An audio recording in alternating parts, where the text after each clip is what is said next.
ethnic foods. Like there's a lot of ethnic foods coming to North America. I mean, it's been coming for a long time, but and the people, if you're a first generation immigrant, you come here, you're looking for your cultural foods, you'll go to the ethnic grocery store and you'll know what to get off the shelf. You don't need fancy packaging. You're kind of looking for that thing, right?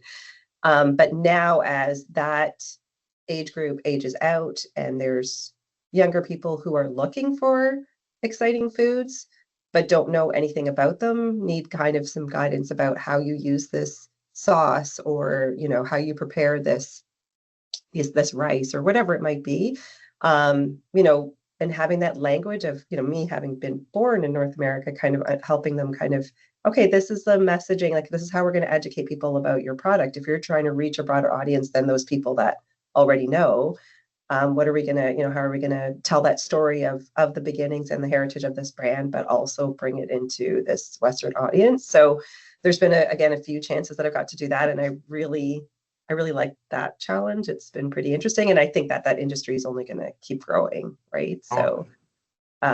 So there's a lot. I think there's a lot that can be done